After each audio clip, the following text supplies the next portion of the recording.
अस्सलाम वालेकुम जी। मार्गला एनक्लेव जो कि एक जॉइंट वेंचर है between CDA and DHA, Islamabad का एक शाहकार प्रोजेक्ट। इसकी जो प्राइसिंग रखी गई है वो ज़्यादा है या कम, एक बात। दूसरी बात, मार्गला एनक्लेव की जो प्राइसिंग है उसके अंदर डेवलपमेंट चार्जेस इंक्लूडेड हैं या नहीं।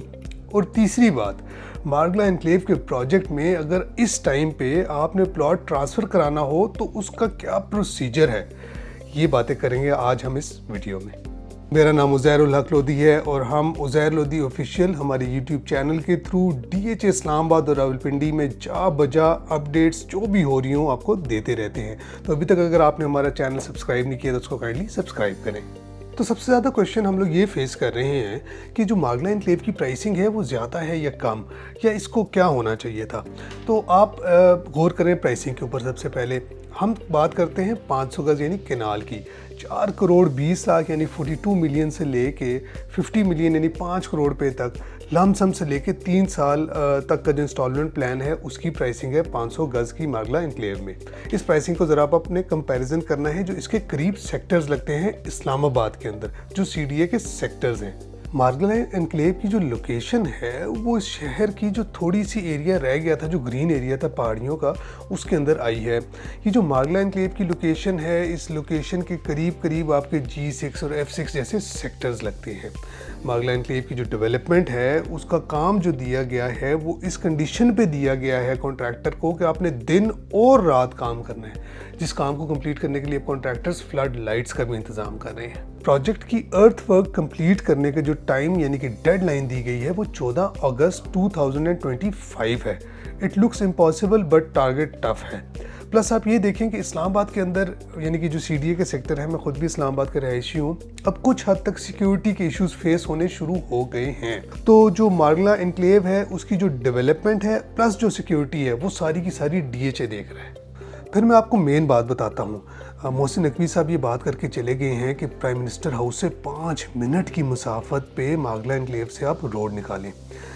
तो जो मार्गला एवेन्यू है उसको किसी तरीके से एक्सटेंड किया जा रहा है। पार्क रोड जो मार्गला एवेन्यू है वो जाके लगेगी। रिंग रोड, पावर एवेन्यूज़, एक रोड्स का जाल पूरा अंदर इस प्रोजेक्ट के बिछ रहा है। 300 फुट वाइड बुलेवार्ड को किया जा रहा है। खूबसूरत लेक डिस्ट्रिक्ट बनाया जा रहा है। और ये जो दिन और रात काम करने वाली पोजीशन है, इस वजह से मैं ये समझता हूँ कि आसपास के सेक्टर्स और ये जो सारी डेवलपमेंट की अपडेट्स हैं उस लिहाज से ये जो प्राइसिंग है दिस इज़ वेरी कॉम्पिटिटिव। और मैं ये समझता हूँ कि ये कुछ डस्ट सेटल डाउन हो जाए तो आप ये जो थोड़ा बहुत ओन सुन रहे हैं, इस ओन की अमाउंट काफ़ी ज़्यादा हो जाएगी। तो आइए अब हम दूसरे पॉइंट की तरफ चलते हैं। दूसरा पॉइंट हमारा ये था कि जो प्राइसिंग है मार्गला एनक्लेव की, is it inclusive of all development charges और नॉट।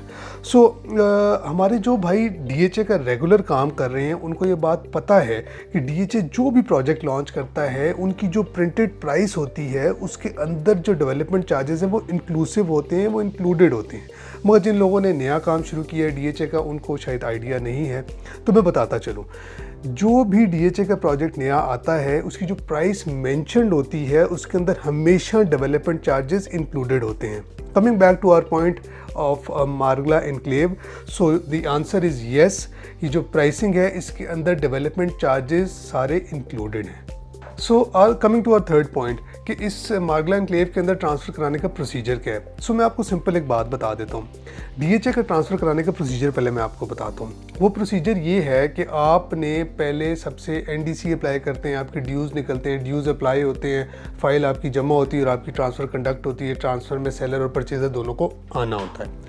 मार्गला एनक्लेव वाले प्रोसीजर में प्रोसीजर थोड़ा सा डिफरेंट है। वो कैसे कि अभी फ़र्ज़ करें कि मैं हूँ, मेरी कोई प्रोडक्ट चीज़ निकल आई है मार्गला एनक्लेव के अंदर और आपने मेरे से वो चीज़ ख़रीद ली है। सो सबसे पहली बात तो ये है कि आप जिस ओन पे वो चीज़ ख़रीद रहे होंगे उसके अंदर ना सेलर टैक्स होगा, ना परचेज़र टैक्स होगा, ना ट्रांसफ़र फ़ीस होगी, कोई चीज़ नहीं होगी।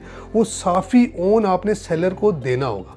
सो coming back to the point कि आज 6 मार्च है जब हम ये वीडियो बना रहे हैं, तो आपने फ़र्ज़ करें कि बैलेटिंग का जो डाउन पेमेंट है उसको जमा होने से पहले कोई चीज़ ख़रीदी तो उसका क्या प्रोसीजर होगा, और बैलेटिंग में डाउन पेमेंट जमा होगी उसके बाद क्या प्रोसीजर होगा। सो हम पहले बात करते हैं कि अभी जो लोग फाइल्स ख़रीद रहे हैं मार्केट से, उन लोगों से जिनका सक्सेसफुल बैलेट निकला है तो उसका क्या प्रोसीजर बनेगा। सो सबसे पहले ये होगा कि मैं एक इंसान हूँ, आपने मेरे से कोई फ़ाइल फ़र्ज़ करे ख़रीद ली, जस्ट सेइंग 5 लाख रुपए होने पे, जिस मर्ज़ी साइज़ की। तो अब क्या होगा कि आपने जो सेलर टैक्स है वो मेरे नाम पे जमा कराना होगा, जो डाउन पेमेंट भी होगी वो आपको मेरे नाम पे जमा करानी होगी। वो जब आप प्रोसीजर करेंगे उसके 2 to 4 वीक्स के बाद आपको मुझे यानी कि एक एलोकेशन लेटर इशू होगा। वो जब एलोकेशन लेटर मुझे इशू होगा फिर वो जो प्लॉट है वो ट्रांसफ़र होने की हैसियत में आ जाएगा। अब जब एलोकेशन मेरे हाथ में आ जाएगा, मैं आपको बताऊंगा जी कि सर आपने मेरे से प्लॉट लिया था, वो एलोकेशन लेटर मेरे हाथ में आ गया। आप आएंगे, उसके बाद ये एक प्रॉपर ट्रांसफ़र अप्लाई होगी, यानी कि फिर से seller tax, purchaser tax, transfer fees और जितने भी चार्जेस ट्रांसफ़र के होते हैं वो फिर से पे होंगे। और उसके बाद वो जो एलोकेशन लेटर पे टाइटल है वो मेरे नाम से उतर के आपके नाम पे चढ़ जाएगा। सो बिफ़ोर जो हमारी फ़ाइनल डेट है डाउन पेमेंट जमा कराने की, उससे पहले अगर आप ये करते हैं तो इसका यही प्रोसीजर है। इसमें यानी कि जो बंदा ख़रीद रहा होगा उसको पहले सेलर टैक्स, ओन अमाउंट और डाउन पेमेंट जमा करानी होगी।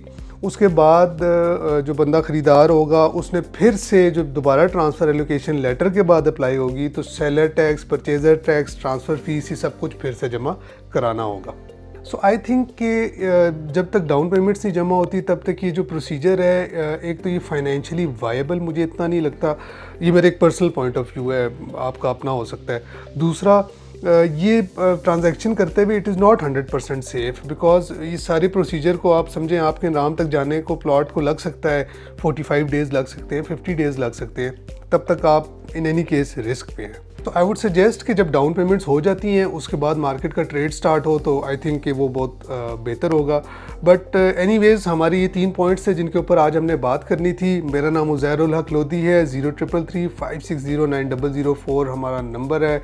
आप फ्री ऑफ कॉस्ट कंसल्टेशन के लिए किसी भी टाइम हमारे इस नंबर पर कॉन्टैक्ट कर सकते हैं। और फिर से मैं बात करूँगा, अगर हमारे चैनल उज़ैर लोधी ऑफिशियल को आपने सब्सक्राइब नहीं किया तो उसको काइंडली सब्सक्राइब करें।